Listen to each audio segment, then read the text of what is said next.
Football is back, and in the college game, fall camp is dominating campus activities this month. CBS Sports has an updated list ranking all 134 FBS teams in the country. Georgia is at number 1, while Louisiana Monroe comes in dead last among our experts. I'm Tommy Tran. Let's welcome in Brady, Quinn, and Chip Patterson for a conversation on the CBS 134. Now, it used to be 130, but we continue to grow. By the way, Chip, part of the panel that put some of these rankings together. Let's start with Carson Beck in Georgia, which comes in at number 1. Guys, number 1 everywhere you look, right, Chip? SEC Media Days, the odds makers, the CBS 134. Chip, for you, is it Georgia at number 1, and how close is it between 1, 2, or say 3? Yeah, I had Georgia at number 1 on my ballot. I had Ohio State at number 2, and that's where I draw the line. You know, that is the top tier. That is the debate. And then I agree that it's an Oregon and a Texas debate for that second tier. But the thing that stands out to me is the quarterback position. Because while Georgia as a team is loaded with talent, and almost anybody, even if you're a 7th-year former walk-on, can drive that Cadillac all the way to a national championship, I think it is what we saw from Carson Beck as a starter that really stands out. Because among players that are returning from last year, we're talking about a guy who is 4th in passer rating. He was 8th at the end of the season. He is 3rd in completion percentage, 4th at the end of the season, and he's tied for 3rd in yards per attempt. And so while Georgia is always a full team excellence that goes through this world of being at the top of college football, I think they have a difference maker at the quarterback position. And that was the tie for me, where I knew what they have, as opposed to Will Howard coming in and taking over a new offense. Chip, I've had it in the exact same spot, and for much of the same reasons you just laid out there. Carson Beck is going to make a case for being the number 1 overall pick when this season is all said and done. I think he's got that much talent, that much skill, and better mobility than people give him credit. And he's also operating an offense that's been top 10 over the past 3 seasons. And Mike Bobo calling this offense, you know what they're capable of. They won't have Brock Bowers, but Dominic Lovick does come back, 4 or 5 offensive linemen as well, and over half their defense return. So this is as strong of a Georgia team as you'll find. But the difference for me, when you compare them, Tommy, to the likes of Ohio State or even Oregon, as you had mentioned too, it is the quarterback. Carson Beck returns into the system. If you look at Ohio State, they're loaded as well. And I think you can make a case that they have equivalent talent. The problem is Will Howard. How fast can he get up to speed? And how fast can this offense get up to speed with Chip Kelly now calling the plays for them and for Oregon? Same thing for Dylan Gabriel. How fast can he develop chemistry with all those talented playmakers out there and get up to speed with that offense? That's the difference for me, I think, between Ohio State and Oregon, who also have extremely talented rosters. It's a learning curve of both quarterbacks, Will Howard and Dylan Gabriel, as compared to Carson Beck, who has a lot more familiarity, a lot more of a foundation built up within this Georgia offense moving into the season. At most sports book, Georgia is the betting favorite, 3-1, followed by Ohio State at 4-1, just to give you guys a little bit of reference there. Let's get to Brady's Notre Dame Fighting Irish. And Brady, at the CBS 134, the Fighting Irish come in at number 8. So too high, too low, or just right? I would say maybe just right. I'm not a huge fan of always doing the preseason rankings. I understand why we're doing this exercise, but I look at this team and I look at their defense. They're deep. They'll be one of the best in college football, probably top 5, if not top 3. I look at their offense now. Yes, you've got some questions on the offensive line, in particular at tackle, given what you lost to the NFL draft. But you've recruited well, you've developed well, and you brought in a quarterback in Riley Leonard, who's obviously a good enough athlete to impact the game with his dual threat ability. You went to the transfer portal at wide receiver. You've got a stable of running backs highlighted by Jeremiah Love. And you brought in Mike Denbrock, who's got experience there, but also experience helping Jay Daniels win a Heisman last year. And now working with a quarterback in Riley Leonard, who's got a very similar skill set as far as his athleticism. And if you look at the schedule, it sets up for this team, to me, their floor should be 11-1. I don't think they should go any worse than that. They've got 3 big boys. That's a College Station to start off the season versus Texas A&M. They've got to play USC and Florida State, and they get Florida State at home. So those are the 3 toughest games. Not saying there couldn't be some road bumps along the way that'll be difficult, but based on what this team's bringing back, Riley Leonard at quarterback, Mike Denbrock at OC, Al Golden back again, Marcus Freeman has himself a team that's going to be hosting a first-round playoff game come to this 12-team expanded college football playoff. Yeah, sky-high expectations. What could go wrong, Brady? What could possibly go wrong on a schedule that is sets up this well? I think that there is a spot in our CBS Sports 134 where you can look at the 6th spot and the 13 spot, and you can throw them in whatever order. You know, LSU came in at 12th. I had them at 8th. I did have Notre Dame right there, I think, at 7th. You know, there's a lot of different teams. Missouri's in that mix as well. Penn State's in that mix as well. I don't see a great separation until they get on the field. All of these teams have strengths. All of these teams have question marks. And the offensive side, where we're changing over quarterback, we're changing over coordinator, and I can, you know, gobble up the information that we get in terms of understanding the wide receiver room, and the wide receiver depth is maybe as good as it's been in a couple years. But until I see it on the field, I'm not ready to push the Fighting Irish all the way to the front of that line. But to me, rightly rated because the players are there. You finally have some real depth. And then on the defensive side, like Brady mentioned, I think Al Golden is tremendous. I think that what he's able to do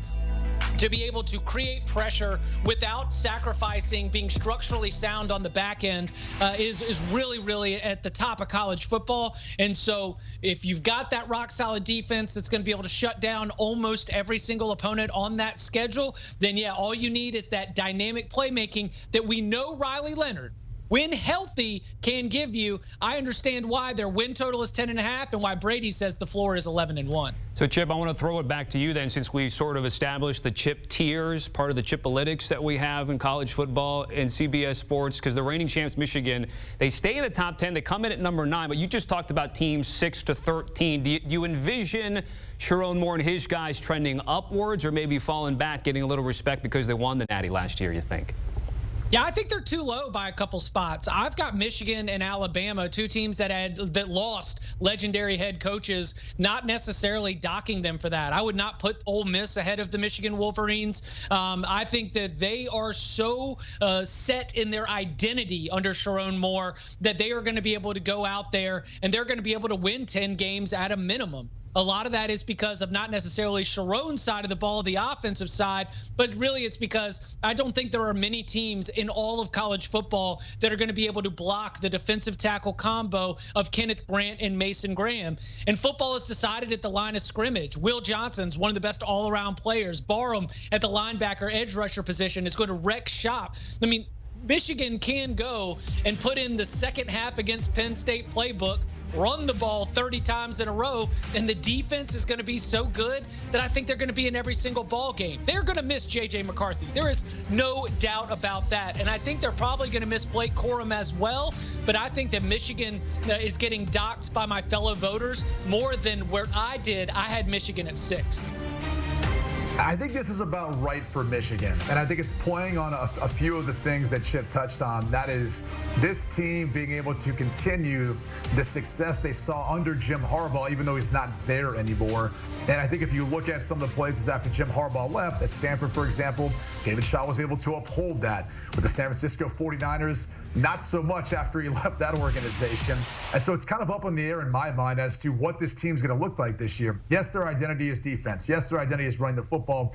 Having Sharon Moore take over as head coach is a big piece of that. But I think we're underselling how clutch at times J.J. McCarthy was for this team when he needed to be, and a guy who all he did was pretty much win during his tenure there at Michigan. And amongst the leadership of guys like Blake Corum, and I know Donovan Edwards is taking over, and he's one of the more talented backs in college football, but also they lost a lot of pieces to the draft. 13 different players got drafted from that Michigan roster. A lot of those guys came back who are no longer there anymore. So I'm really curious to see what this team looks like in particular versus Texas early in the season. I think that will be the indicator as to what type of season we're going to see from Michigan. Even with a close loss, I think they can overcome that and still be a contender in the Big Ten. However, if Texas does what I think they're capable of doing, and Michigan struggles offensively as they still haven't named a starting quarterback, that could spell kind of one of those step-back seasons, I think, for Michigan as they try to reinvent themselves under Sharon Moore. When it comes to the CBS 134, the top 12 are dominated by the SEC and the Big Ten with 10 teams. Then there's the ACC, Chip, which their top 3 contenders are bunched together, but they're 13 through 16. We're talking about Florida State, Clemson, and Miami. Yeah, I think that Florida State and Clemson are rightly rated. All of them have some big question marks in terms of how they can contend for a national championship, but such a high floor based on the way that these rosters have been built out. It is the inclusion of Miami that is fascinating here, because Miami within the top 60 or 65 spots was one of the biggest movers up from where they were at the end of last season. You know, Miami at the end of last season, they lose to Rutgers in the bowl game, and that puts Mario Cristobal at 12-13 overall in his 2 years as a head coach. Now, Miami goes to get a transfer class that ranks in the top 10. Cam Ward, obviously a big part of it, but Damian Martinez, Sam Brown as well. They go and they've got a young core that Mario Cristobal has done a good job of recruiting to build up. But these are very high expectations, Tommy and Brady, for a program that has been in the ACC since 2004 and has just 6 seasons that they have finished in the top 25. They've been ranked in the preseason top 25 a lot, but finishing in the top 25 has only happened 6 times in 20 years. So it's Miami against preseason expectations, a tale as old as time in Coral Gables.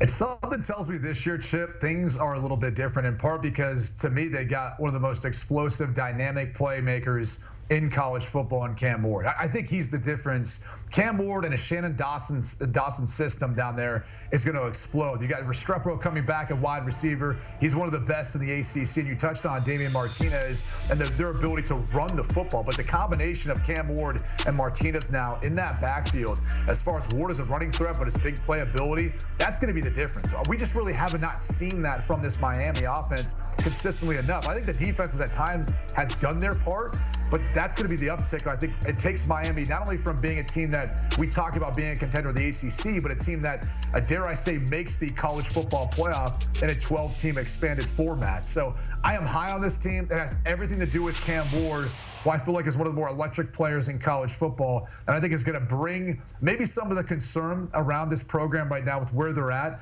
after a couple of seasons under Mario Cristobal, back to the top of college football for this upcoming season. Whether or not they can maintain that is going to be another question. But again, Cam Ward there for his final year is going to be a huge win for them. Yeah, the early returns for Ward and the Hurricanes have been promising heading into fall camp. Guys, we just got done talking about Michigan. They've got a game on CBS in September with USC. Trojans coming at number 21, life after Caleb Williams, but of course Lincoln Riley's still there. Brady, what are your thoughts on the Trojans heading into this 24 season? Well, to start off with the ranking, I mean, they're probably appropriately placed based on, I think, Lincoln Riley, his offensive prowess, the playmakers that they've got, in particular at the skill position, positions. They should be good enough. The concern is, what do they look like, though, and how improved does the offensive line become, and have the defensive changes that they've made really help this team be able to compete in the likes of the Big Ten and be able to do something where they're a part of this expanded college football playoff? They should be able to. I mean, Miller Moss looked phenomenal in that one-game sample size in their bowl game. But that being said, that felt like a different version of the Louisville team we saw throughout the course of the season. Again, he was spectacular, but different story when you've got the entirety of the team and everyone game planning for you and all the things that go along with that throughout the course of a season within your conference. That's what he's got to take over now. But one thing from talking to Lincoln Riley that he believes Moss will do a better job of is working within the offense, working within the system. Everything being more on time. That could be a good thing or a bad thing, going back to the offensive line point. If the offensive line hasn't improved to the degree that it needs to, where they have balance and they can run the football and Miller Moss can play from the pocket, that's going to be a problem then. You're going to need those playmaking ability highlights we used to see from Caleb Williams. So I think this is about right for Southern Cal with how they should be. Just a lot of question marks right now as far as how they're going to compete within the Big Ten and how much improvement they've made in the areas that we've really seen over the past couple of years where they struggle.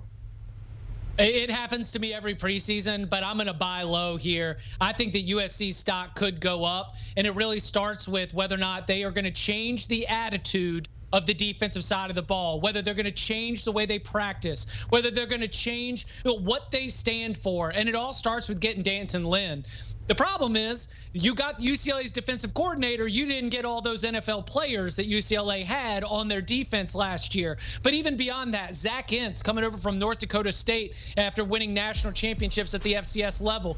Doug Belk who was looked at as one of these defensive coordinators on the rise. He comes in to coach the secondary. This is a all-star cast of characters if you're really inside the coaching circles. And can they all work together to be able to change what has been not just a trend at USC under Lincoln Riley, but a trend for Lincoln Riley going all the way back to his teams at Oklahoma? They have to change the way that they handle their business because, as Brady mentioned, life in the Big Ten is going to be different, and there are going to be teams that are going to want to challenge their physicality on a week-in, week-out basis. If that works, if the coaching changes hit and Lincoln Riley has made some of his most important decisions, which might not be picking the right quarterback or getting the right transfer, but by getting the right hires on the defensive side of the ball, then I think the Trojans have upward movement in these rankings. But again, it all starts for me on the defensive side. So let's stay in the conference and talk about Nebraska. That's still going to be weird to say between SC and Nebraska moving forward. A big get for Matt Rule, guys, was Dylan Raiola. And he's already getting comparisons to one Patrick Mahomes. Nebraska, by the way, coming in at the mid-30s at number 34. Brady, I'm going to start with you. First off, what do you think of the comparisons and whether it's the look or the game? I don't know if it's a blessing or a curse to be compared to one of the greats. I mean, look, heavy is the head that wears the crown, I guess, right? But clearly, as you can see from the photos, he's doing everything he can to at least mimic what Patrick Mahomes looks like. He works with Jeff Christensen, Patrick Mahomes' quarterback coach, so he's got that going for him. I think from all the tape I've seen of Dylan Raiola, you see the arm talent, you see all the things where this comparison becomes legitimate, and there's a reason for it. He's modeling his game right after Patrick Mahomes, and if you're a young quarterback right now, why wouldn't you? It's just not many have the skill set that Dylan Raiola has. So I'm very high on this Nebraska program. For starters, it starts with Matt Rule. He's been a program builder. And I know there's been some people out there who've tried to criticize maybe even what they looked like last year or what he looked like with the Carolina Panthers. But clearly they haven't looked at, the transformation that has taken over for this program, even just last year. Yes, they were a 5-7 football team. They were 1-5 in one-score games. A lot of times that flips, especially as you're able to build more of the culture that you're looking for there in Lincoln, Nebraska. I think Matt Rule will do that. Dylan Raiola offensively brings them, to me, much more big playability, those splash plays, too, from the quarterback position to go along with the defense, to me, that kept them in a lot of ball games last year. So I think when you look at this schedule and how things set up for Nebraska, they could, dare I say, be undefeated going into their matchup with Ohio State late into October. That's how this whole thing schedules out. So if you're not a believer now in Nebraska, just give it some time and wait till you see how they comb through this season, because they got the talent and the ability to surprise a lot of people as they get to that second back half of the season. Okay, we'll be looking out for the Cornhuskers there. And if we get to the expanded college football playoff format, Chip, I'm going to give this one to you because we know that the 12-team format is supposed to help some of the bigger conferences get more teams in, but then it's also supposed to help the group of 5 type schools and the smaller conferences. So what does this mean for a Memphis or a Liberty coming in right behind a Nebraska here in the mid-30s? Yeah, we've got Memphis here as the top-rated Group of 5 team, and Ryan Silverfield has done a great job not just of being able to maintain consistency, but keeping Seth Hennigan, his star quarterback, from hitting the transfer portal. Liberty was able to do the same with Caden Salter. But I'll tell you what, this is going to be a race that's going to be fascinating. I would love to introduce Boise State to the equation here because the Broncos, I think, are going to be the favorite in the Mountain West. And right now, I've got the Mountain West rated as the top of the Group of 5 conferences. So whether it's Memphis, whether it is Liberty coming out of Conference USA, whether it is Boise State out of the Mountain West, trying to fight for that 12 spot is going to be fascinating because remember, depending on who it is, that 5th seed might be a team that lost in a conference championship game. You might be catching them reeling a little bit just about a week and a half, 2 weeks later. Could we see our first Cinderella in year 1 of the 12-team bracket? I think there's plenty of contenders that could be very dangerous to get one in before the clock hits midnight. And then let's end with a conversation with Colorado, Brady. Coach Prime and his Buffs coming in at number 55 as they return to the Big 12. That feels low for me. I mean, and look, I understand their struggles last season. They lost 8 of their last 9. However, they do have one of the top quarterbacks in college football in Shedeur Sanders. Travis Hunter is going to be, to me, a top 10 pick when it's all said and done. And they've got a lot of talent at the skill positions. We've seen that. They did make some wholesale changes on the offensive line. We'll see what impact that plays. And I think, look, with Pat Shurmur calling plays for them, they want to be more balanced in their approach as far as what they're doing offensively speaking. So the question isn't so much to me, really, how high can Shedeur Sanders rise or Travis Hunter? We know how talented and how special they are. I think they've gotten better in the trenches. They got a better sense of what they are as a team. And they all are playing the Big 12 Conference. That's not going to be a gauntlet like we saw last year in the Pac-12 for them. I mean, that being said, there are 5 preseason ranked opponents they've got to go through. So the schedule doesn't look that easy. But I feel like this is a little low for them. They should be higher up in these rankings, in my opinion, because of the star power and the quality of skill player that they've got out around him. And also Deion Sanders and more time to be able to lay the foundation of the culture of what his program's going to be. So I think they're going to be a team that's definitely bowl eligible. I think when it's all said and done, how both sides of the football in the trenches come along is largely going to dictate what they're going to be in regards to contending for the Big 12 and potentially a college football playoff spot. Brady, Chip, certainly appreciate it. Go check out the CBS 134. And if you have any gripes, hit up our editors or just hit up Chip. Cover 3 podcast, Patterson with Tom Fornelli, Bud Elliott, and Danny Cannell. The guys are out there in full force at Lucas Oil Stadium for Big Ten Media Days, coaching interviews, player interviews, and a nice discussion on the upcoming CBS Big Ten partnership moving forward.